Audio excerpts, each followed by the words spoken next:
क्या कामसूत्र सिर्फ एक सेक्शुअल बुक है या एक complete guide to human relationships? हे वाक्य ऐकायला कदाचित खूप अनपेक्षित वाटेल, पण आजच्या आपल्या या डीप डाईव्हचा म्हणजे या सखोल विश्लेषणाचा संपूर्ण गाभा याच एका प्रश्नाभोवती फिरतो. अगदी बरोबर. कारण बघा, या ग्रंथाविषयी आजवर जे काही बोललं गेले ना, ते मूळ सत्याच्या इतकं विरुद्ध आहे की खरी माहिती समोर आल्यावर अक्षरशः धक्काच बसतो. हो, आणि तो धक्का बसणं साहजिकच आहे. खरंय. जेव्हा आपण या विषयावरचे वेगवेगळे संदर्भ, विकिपीडियाचे सविस्तर लेख आणि मूळ ग्रंथाचं जे ऐतिहासिक आणि मानसशास्त्रीय विश्लेषण वाचतो, तेव्हा लक्षात येतं की आपण एका महान प्राचीन तत्वज्ञानाला अत्यंत संकुचित आणि एका चुकीच्या चौकटीत अडकून ठेवलंय. अगदी तसंच झालंय. आणि म्हणूनच आज आपण हे समजून घेणार आहोत की महर्षी वात्स्यायनाचा हा ग्रंथ केवळ एका विशिष्ट क्रियेपुरता मर्यादित नाहीये, तर ती मानवी नातेसंबंधांची आणि जीवन जगण्याची एक अत्यंत सखोल अशी कला आहे. हो, आणि मला वाटतं हा गैरसमज दूर करणं खरोखरच काळाची गरज बनली आहे. म्हणजे वसाहतवादी काळात जेव्हा ब्रिटिशांची राजवट होती आणि सेन्सरशिपचे नियम अत्यंत कडक होते, तेव्हा या ग्रंथाला एक अंडरग्राऊंड साहित्याचं स्वरूप प्राप्त झालं होतं. अच्छा, म्हणजे तिथेच सगळी गडबड सुरू झाली तर? हो ना.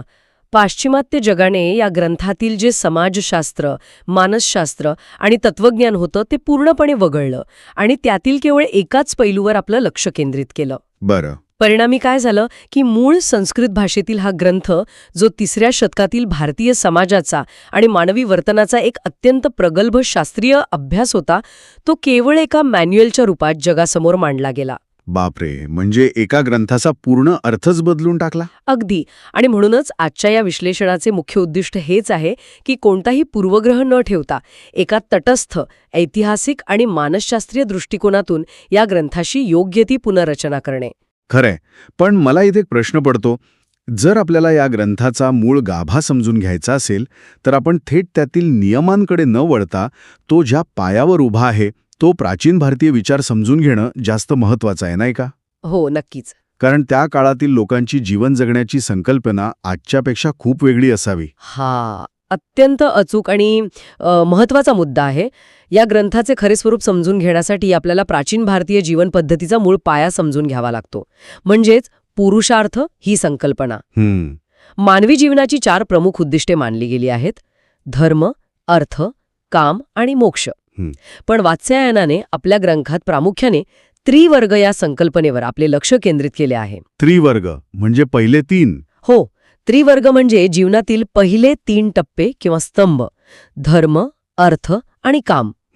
आणि या तिन्हींचं संतुलन कसे राखावे हे या ग्रंथाचे मूळ सूत्र आहे. अच्छा, म्हणजे धर्म, अर्थ आणि काम हे शब्द आपण आजही वापरतो, पण मला खात्री आहे की 3ऱ्या शतकात या शब्दांचे अर्थ खूप व्यापक असावेत. अगदी बरोबर. कारण आज आपण धर्म म्हणजे केवळ पूजा अर्चा किंवा रिलिजन असं मानतो. हो, आणि तीच गल्लत होते आपली. प्राचीन संदर्भात धर्म म्हणजे केवळ धार्मिक विधी नव्हेत, तर नीतिमत्ता, आपली कर्तव्य आणि समाजाचा समतोल टिकवून ठेवणारे वैश्विक नियम. ओके. अर्थ म्हणजे संपत्ती, आर्थिक प्रगती आणि सन्मानाने जीवन जगण्यासाठी लागणारी सर्व भौतिक साधनसामग्री. आणि या त्रिवर्गातील 3रा आणि सर्वात जास्त गैरसमज झालेला स्तंभ म्हणजे काम. ज्याच्यावरून या ग्रंथाचं नाव आहे. बरोबर. काम म्हणजे केवळ शारीरिक इच्छा अजिबात नव्हे. त्यामध्ये सर्व प्रकारच्या मानवी इच्छा, भावनिक ओढ, आपल्या पंचज्ञानेंद्रियांना मिळणारा आनंद आणि जीवनाचा सौंदर्यात्मक आनंद या सर्वांचा समावेश होतो. म्हणजे आर्ट आणि ब्युटी सुद्धा यात येते. हो ना. एखाद्या सुंदर चित्राकडे पाहून मिळणारा आनंद किंवा उत्तम संगीत ऐकताना मिळणारी तृप्ती हे देखील वात्स्यायनाच्या व्याख्यानुसार काम याच प्रकारात मोडते. अरे वाह, हे ऐकताना मला एका वेगळ्याच रूपकाची आठवण येते. हे एखाद्या गुंतवणूकदाराच्या फायनान्शियल पोर्टफोलिओसारखं आहे. छान उदाहरण आहे. किंवा मग आपण म्हणूया एका 3 पायांच्या स्टूलसारखं आहे. जर एखाद्या व्यक्तीने आपला सगळा वेळ आणि ऊर्जा फक्त पैसा कमावण्यात म्हणजेच अर्थ मिळवण्यात गुंतवली, तर ती व्यक्ती भावनिक पातळीवर पूर्णपणे दिवाळखोर होईल. अगदी खरंय. आणि दुसरीकडे जर कोणी केवळ आनंदाच्या आणि इच्छांच्या मागे धावत राहिला आणि आपली कर्तव्य विसरला, तर त्याच्या आयुष्याचं तोल बिघडेल. तो स्टूल कोसळेल. हो, नक्कीच. याचा अर्थ हा ग्रंथ वाचनेचा किंवा इच्छांचा गुलाम कसे बनावे हे सांगत नसून या तिन्ही गोष्टींचे अचूक संतुलन साधून एक बुद्धिमान जीवन कसे जगावे याचं सूत्र मांडतो. अगदी तंतोतंत. वात्सायन स्वतः अत्यंत स्पष्ट शब्दांत सांगतो की कामाला धर्माच्या किंवा अर्थाच्या खाली लेखता कामा नये. अच्छा. हो, कारण काम या संकल्पनेचा पाठपुरावा केल्याशिवाय मानवी जीवन अपूर्ण आणि नीरस राहते. पण त्याच वेळी तो असा इशाराही देतो की यापैकी कोणत्याही एका स्तंभाचा अतिरेक हा उर्वरित 2 स्तंभांसाठी अत्यंत हानिकारक ठरू शकतो. म्हणजे बॅलन्स खूप महत्वाचा आहे. अगदी. जो व्यक्ती धर्म, अर्थ आणि काम या तिन्हींचा सुवर्णमध्य साधतो तो खऱ्या अर्थाने यशस्वी होतो. हे तत्वज्ञान ऐकायला खूप सुंदर वाटतं, पण प्रत्यक्षात हे अंमलात कसं आणायचं? म्हणजे जर काम म्हणजे जीवनातील सौंदर्याचा आणि कलेचा आनंद घेणं असेल, तर प्राचीन भारतीयांनी हा आनंद विकसित करण्यासाठी नक्की कोणती पद्धत वापरली? यासाठी आपल्याला ग्रंथातील एका अत्यंत रंजक भागाकडे वळावं लागेल. कारण संदर्भामध्ये मी 64 कलांचा एक उल्लेख वाचला होता आणि जेव्हा मी ती यादी वाचली तेव्हा मला खरंच प्रश्न पडला की या सगळ्याचा एकमेकांशी काय संबंध आहे? हो, ती 64 कलांची यादी वाचताना सुरुवातीला कोणालाही गोंधळल्यासारखे होऊ शकते. कारण जेव्हा आपण कला हा शब्द उच्चारतो तेव्हा आपल्या मनात फक्त गायन, वादन, नृत्य किंवा चित्रकला येते. हो, अगदी. या ग्रंथात या ललित कलांचा समावेश तर आहेच, पण त्यासोबतच सुतारकाम, रसायनशास्त्र, कोडी सोडवणे, सुगंधी द्रव्ये बनवणे, बागकाम करणे, जादूचे खेळ दाखवणे. बापरे. हो, आणि अगदी पोपट, मैना यांसारख्या पक्ष्यांना बोलायला शिकवणे यांसारख्या अत्यंत व्यावहारिक आणि विस्मयकारक कलांचाही त्यात समावेश आहे. पण इथेच तर मुख्य प्रश्न निर्माण होतो. सुतारकाम किंवा रसायनशास्त्र यांसारख्या गोष्टींचा मानवी नातेसंबंध, रोमॅन्स किंवा जोडीदाराला आकर्षित करण्याशी काय संबंध असू शकतो? म्हणजे रसायनशास्त्राचे प्रयोग करून कोणी कोणाला कसं आकर्षित करू शकेल? हाच तर या ग्रंथाचा सर्वात प्रगल्भ भाग आहे. हे समजून घेण्यासाठी आपल्याला त्या काळातील नागरक ही संकल्पना समजून घ्यावी लागेल. नागरक? हो, नागरक म्हणजे असा सुसंस्कृत नागरिक जो शहरात राहतो आणि ज्याचं जीवन अत्यंत प्रगल्भ आहे. या 64 कला म्हणजे केवळ वेळ घालवण्याचे छंद नव्हते. मग ते काय होते? तो प्राचीन काळातील व्यक्तिमत्व विकास आणि सामाजिक बुद्धिमत्ता वाढवण्याचा एक परिपूर्ण अभ्यासक्रम होता. अच्छा, म्हणजे हे सगळं एक प्रकारचं सोशल करन्सी वाढवण्याचं साधन होतं. नक्कीच. जरा कल्पना करा, एखाद्या नागरिकाच्या घरात एक छोटीशी बाग आहे जी त्याने स्वतः फुलवली आहे. तो रसायनशास्त्राचा वापर करून स्वतःसाठी आणि आपल्या अतिथींसाठी उत्तम दर्जाची सुगंधी द्रव्य म्हणजे परफ्यूम्स बनवू शकतो. अरे वा. सुतारकामाचे ज्ञान असल्यामुळे त्याने आपल्या घराची सजावट अत्यंत आकर्षक आणि कलात्मक पद्धतीने केली आहे. आणि जेव्हा त्याच्याकडे पाहुणे किंवा एखादी खास व्यक्ती येते तेव्हा तो त्यांच्याशी केवळ वरवरच्या गप्पा न मारता कोडी सोडवणे किंवा काव्यरचना यांसारख्या बौद्धिक खेळांमधून संवाद साधतो. क्या बात है. मग विचार करा, अशी अष्टपैलू व्यक्ती समाजात किती आकर्षक, मनोरंजक आणि प्रतिष्ठित मानली जाईल. खरंच की. म्हणजेच हा ग्रंथ तुम्हाला केवळ वरवरचं आकर्षण निर्माण करायला शिकवत नाही, तर आतून आणि बाहेरून एक अत्यंत इंटरेस्टिंग माणूस कसे बनावे हे शिकवतो. अगदी बरोबर. कारण केवळ बाह्य सौंदर्य फार काळ टिकत नाही. जर 2 व्यक्तींमध्ये बोलण्यासारखे विषय नसतील, समान आवडीनिवडी नसतील, तर ते नाते लवकरच कंटाळवाणे होते. हो, ते बोरिंग होऊन जातं. पण जर तुम्ही रसायनशास्त्रापासून ते साहित्यापर्यंत विविध विषयांवर संवाद साधू शकत असाल, तर ती बौद्धिक जवळीक शारीरिक आकर्षणापेक्षा कितीतरी पटींनी अधिक काळ टिकते. हीच आकर्षणाची खरी मानसशास्त्रीय बाजू आहे, जी वात्सायनाने हजारो वर्षांपूर्वी मांडली. नातेसंबंध तेव्हाच प्रगल्भ होतात जेव्हा 2 व्यक्तींमध्ये कलेची आणि ज्ञानाची सखोल देवाणघेवाण होते. आणि या मानसशास्त्राच्या आधारेच ग्रंथात मानवी स्वभावाचे अत्यंत बारकाईने वर्गीकरण करण्यात आले आहे. वात्सायनाने मानवी भावना आणि शरीरशास्त्राचा खूप सूक्ष्म अभ्यास करून माणसांच्या भावनांची तीव्रता आणि वेग यानुसार त्यांचे गट पाडले आहेत. हे वर्गीकरण नक्की कसं काम करतं? कारण आजच्या कम्पॅटिबिलिटी किंवा सुसंगततेच्या संकल्पनेशी हे खूप मिळतं-जुळतं वाटतंय. अगदी तसेच आहे. बघा, काही व्यक्तींच्या भावना आणि प्रतिसाद अत्यंत संथ असतात. काही लोकांच्या भावना मध्यम वेगाच्या असतात, तर काहींचा भावनिक वेग अत्यंत तीव्र असतो. बरोबर. वात्सायन ही स्पष्ट करतो की कोणतेही नाते तेव्हाच खऱ्या अर्थाने यशस्वी होते जेव्हा दोन व्यक्तींच्या भावनिक आणि शारीरिक गरजांचा हा वेग एकमेकांशी जुळतो. अच्छा, म्हणजे मॅच होणं गरजेचं आहे. हो, जर एका व्यक्तीच्या भावना अत्यंत तीव्र असतील आणि दुसऱ्या व्यक्तीच्या संथ, तर तिथे असंतोष आणि निराशा निर्माण होणे स्वाभाविक आहे. लॉजिकल आहे. इथे लक्षणीय बाब ही आहे की वात्स्यायनाने स्त्री आणि पुरुष या दोघांच्याही इच्छा आणि गरजांना अत्यंत समान पातळीवर ठेवून हा अभ्यास केला आहे. हे सगळं ऐकताना मला एक व्यावहारिक प्रश्न पडतो. एवढे अफाट मानसशास्त्रीय ज्ञान, तत्वज्ञान आणि 64 कलांची माहिती एकाच ग्रंथात कशी सामावली गेलीय? म्हणजे जर कोणी हे वाचायला घेतलं तर त्याने सुरुवात कुठून करावी? या ज्ञानाची काही विशिष्ट अशी टप्प्याटप्प्याची रचना आहे का? हो, आणि ती रचना अतिशय तार्किक आहे. हा ग्रंथ विखुरलेला नाहीये, तर तो 7 अधिकरण किंवा भागांमध्ये अत्यंत पद्धतशीरपणे विभागलेला आहे. हे 7 भाग म्हणजे मानवी आयुष्यातील वेगवेगळ्या टप्प्यांचा प्रवास आहे. म्हणजे हा प्रवास सामान्य तत्वांपासून सुरू होऊन मग गुंतागुंतीच्या नातेसंबंधांकडे जातो. बरोबर. पहिला भाग साधारण आहे, ज्यामध्ये जीवनाची सामान्य तत्वे, धर्म, अर्थकाम यांचं संतुलन कसे राखावे आणि आपण मगाशी चर्चा केलेल्या 64 कलांची माहिती दिली आहे. हा भाग म्हणजे जीवनाचा पाया आहे. ओके. त्यानंतर दुसरा भाग सांप्रयोगिक आहे, ज्यामध्ये खऱ्या अर्थाने भावनिक आणि शारीरिक जवळीक निर्माण करण्याचे मानसशास्त्र विशद केले आहे. पण यानंतरचा तिसरा भाग सर्वात महत्वाचा ठरतो, तो म्हणजे कन्या संप्रतक. हा भाग जोडीदार कसा शोधावा, एकमेकांना कसे समजून घ्यावे आणि विवाह कसा करावा यावर सविस्तर मार्गदर्शन करतो. म्हणजे जोडीदार निवडताना कोणकोणत्या गोष्टींचा विचार करावा हे यात सांगितलंय. होय. आणि त्यानंतर चौथा भाग भार्याधिकारिक येतो, जो विवाहांतरच्या आयुष्यावर, पती-पत्नीच्या कर्तव्यांवर आणि गृहस्थाश्रम कसा चालवावा यावर आधारित आहे. अच्छा. पण यानंतरचे जे 5वे आणि 6वे अधिकरण आहेत, ते अनुक्रमे इतरांच्या पत्नी आणि गणिका यांसारख्या विषयांवर आहेत. आणि शेवटचा 7वा भाग सौंदर्य प्रसाधने आणि स्वतःचे आकर्षण कसे वाढवावे यावर आहे. एक मिनिट, इथेच थोडी गडबड वाटते. म्हणजे एकीकडे आपण सुरुवातीला म्हटलं की हा ग्रंथ धर्माला धरून जीवन जगायला सांगतो, विवाह आणि कुटुंबाचं महत्त्व सांगतो. हो. आणि दुसरीकडे यात विवाहबाह्य संबंध किंवा गणिका यांच्याविषयी संपूर्ण भाग दिलेले आहेत. आजच्या काळातील नैतिकतेच्या चष्म्यातून पाहिल्यास हे खूपच विवादास्पद आणि परस्पर विरोधी वाटू शकतं. या विरोधाभासाकडे आपण कसं पाहायचं? हा अत्यंत कळीचा आणि वारंवार विचारला जाणारा प्रश्न आहे. आणि याचं उत्तर समजून घेण्यासाठी आपल्याला ऐतिहासिक संदर्भ आणि या ग्रंथाचा मूळ उद्देश लक्षात घ्यावा लागतो. या विषयातील प्रसिद्ध अभ्यासक आणि लेखिका वेंडी डॉनायगर यांच्या हवाल्याने हा मुद्दा अतिशय स्पष्ट होतो.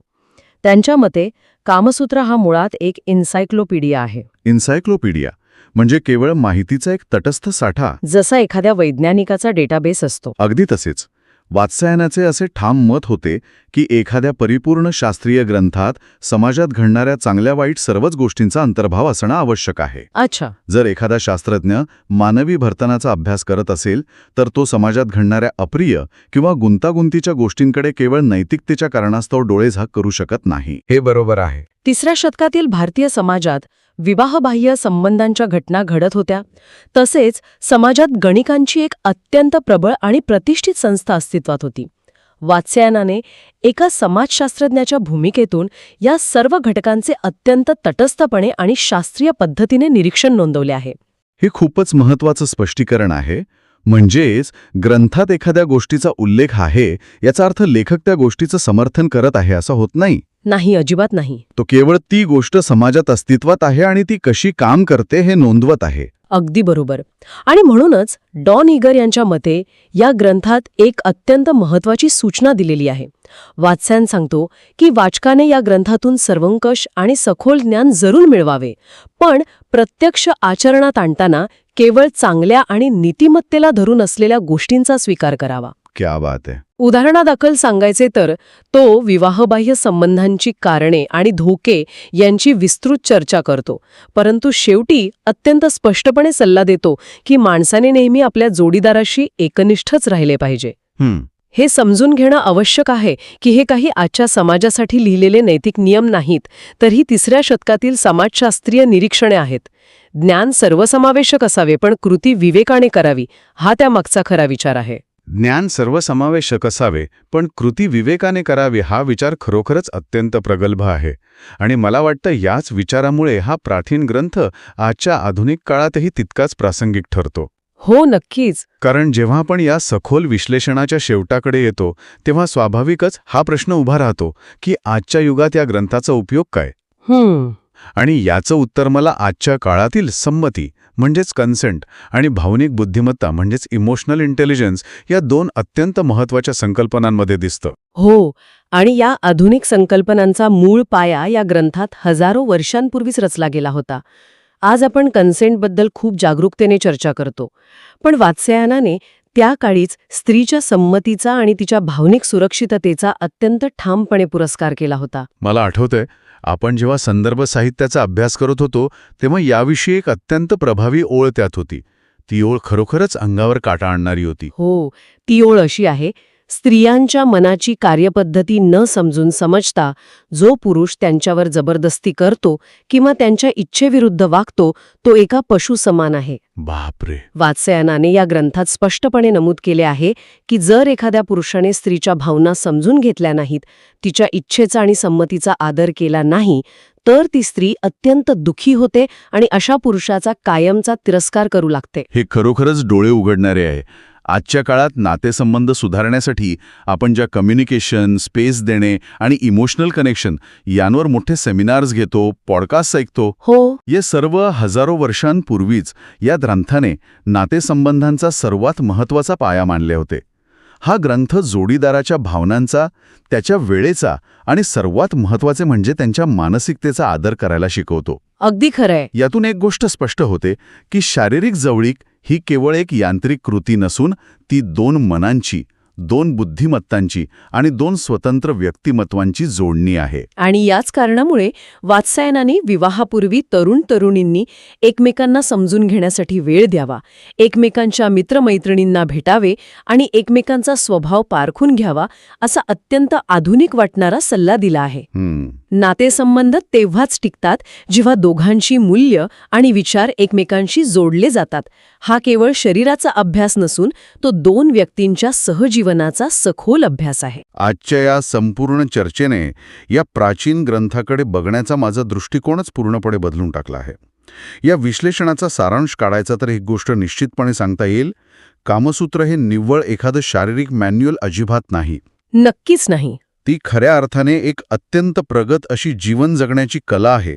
धर्म, अर्थ आणि काम यांच्यातील अचूक समतोल कसा राखावा, 64 कलांच्या माध्यमातून स्वतःची सामाजिक बुद्धिमत्ता आणि व्यक्तिमत्व कसं विकसित करावे, बरोबर. आणि सर्वात महत्त्वाचं म्हणजे आधुनिक काळालाही लाजवेल अशा भावनिक बुद्धिमत्तेचा वापर करून आपल्या जोडीदाराशी असलेले नाते कसे जपावे, याचे हे एक प्राचीन आणि परिपूर्ण शास्त्र आहे.